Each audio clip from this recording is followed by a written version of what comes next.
RT is sitting down with Gerald Celente, the founder and director of the Trends Research Institute and publisher of the Trends Journal. Sir, thank you very much for sitting down with us today. My pleasure. September marks a year since a financial and economic meltdown shook America. Since then, the country has basically been edging on free fall. Let's sum up the year. What were the highlights? What were the worst and scariest days for America? In our Trends Journal, for everyone to see, actually it's on our website, we have posted the top trends for 2008. And we predicted an economic 9/11. We were a couple of days off. And the big crash began to happen in September when AIG, when Lehman Brothers, when Merrill Lynch started going belly up. And of course, before that, with the unwinding of Freddie Mac and Fannie Mae, the mortgage companies. Unprecedented in American history, where the federal government steps in to bail these people out, always under the guise that if they fail, the world economy will collapse, the credit markets will seize up, and life as we know it will never exist again. Now here we are, 1 year later in September of 2009, and they're talking about the possibilities of a recovery. There's no recovery. My next question is about that. It seems like some are already beginning to cheer for a happy ending. Is it way too soon? Well, it is. Go back again after they started pumping the money in early 2009. They said, by the spring we'll see green shoots. What green shoots? Look at unemployment numbers. We have unemployment at 26-year highs. We have teenage unemployment at all-time records since they've been taking records. It's not a recovery. It's a cover-up. They're papering over the damage with paper money. There is no recovery. It's a cover-up. So let's look over the facts.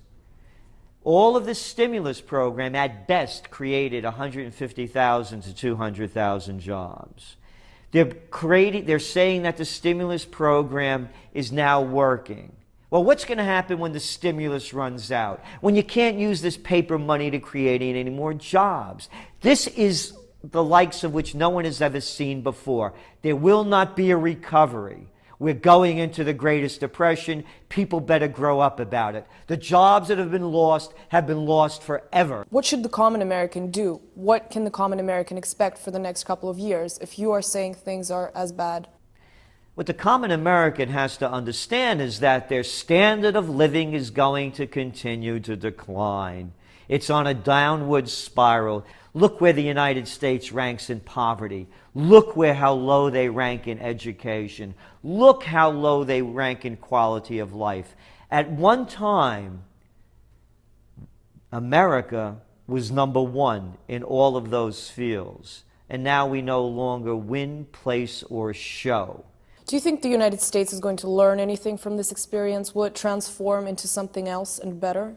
We're in the midst right now of the second American Revolution. We're going to have to see how it plays out. We're in the early stages of a revolution. We could go into a revolution or we could go into a renaissance. Both opportunities are there. The direction we see it going in the short term is revolution. From the revolution, however, we can go back. A renaissance is a rebirth if we go back to the formula that worked the best in America. Main Street, not Wall Street.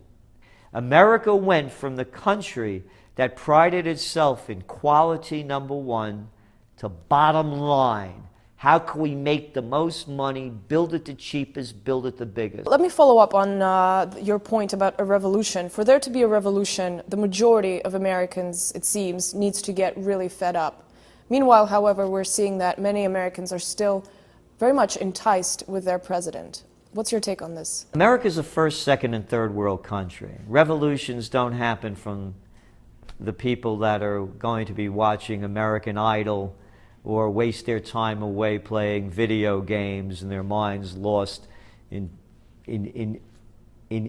celebrity culture, pop culture.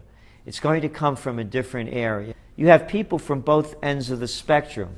on the far right and the far left becoming anti-Obama. On the far right, you know, it's the gun-toting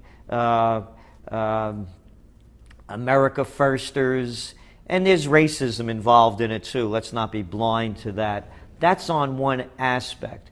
On the left, you have the core that Obama brought in that are now pulling away from him.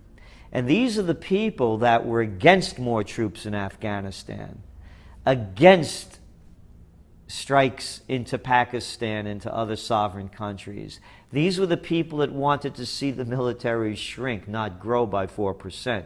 So he's losing his core base on the left.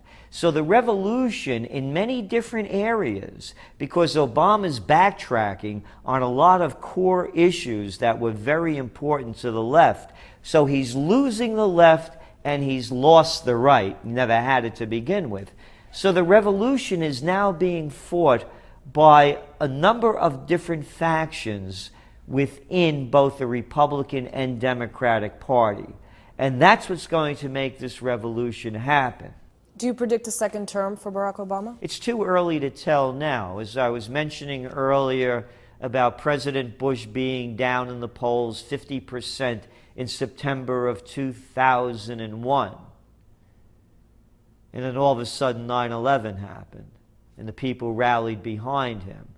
So from a president that people looked upon as someone incompetent, he became a president that led the country into 2 wars, by the way, for fake reasons. So you can't tell whether it's a terrorist attack, whether it's an act of nature or an act of man. You don't know what will happen by 2012. However, the way the trends are going now, and I want to make that clear, the way they're going now, and nobody could predict the future, there are too many wild cards thrown on the deck.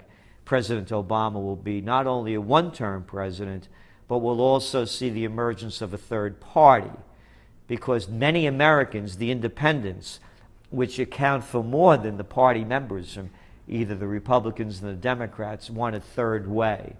So we may see a new third party emerge by 2012, which we're calling progressive libertarian. So that's what we see more than a question of Obama versus the Republicans, because who are the Republicans they're going to put up? Another nobody that no one wants. America is a country where people vote for a lesser of two evils. It's a two-headed, one-party system. There's been talk lately about the possibility of another stimulus package. Is it possible that the U.S. government will eventually just run out of money and won't be able to keep printing it? Current events form future trends.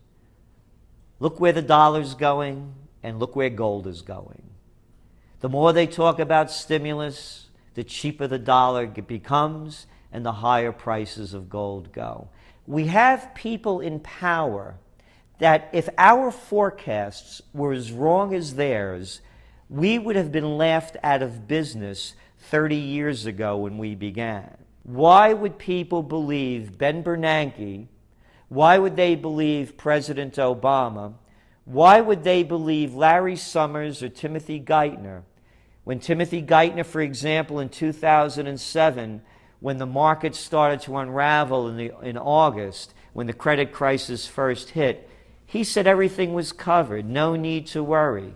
Plans were in place, and the financial sector was sound. One after another, their forecasts have been wrong, and they're wrong about the recovery. There is no recovery. It's a cover-up, and the cover-up is cheap money, and a stimulus package, a second one, will just be more cover-up. They're putting the burden on the taxpayer to cover up what has been done by the financial sector. What is the best piece of advice you could give Barack Obama? Let the too big to fails fail. This is America. You're taught to rise and fail on your own merits.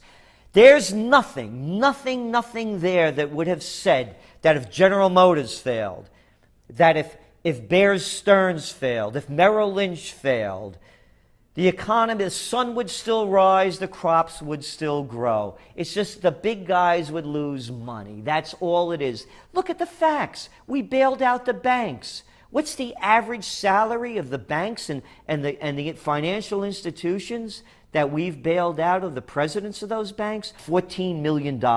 Who makes this kind of money per year? They're not too big to fail. You know, I'm of Italian descent.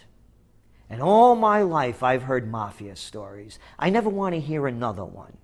Because if the names on Wall Street were named Celente, Caruso, Mondavi, Puccini, Rossini, Buitoni, Abatelli, Puccio, they'd call it the mafia.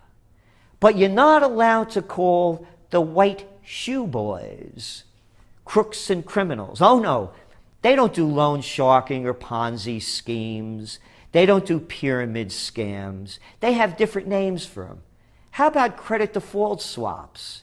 Hey, you want to try your luck at an auction rate security? I have a better one for you. How about a credit default swap? They make up names for games that are criminal games that have bankrupted this country.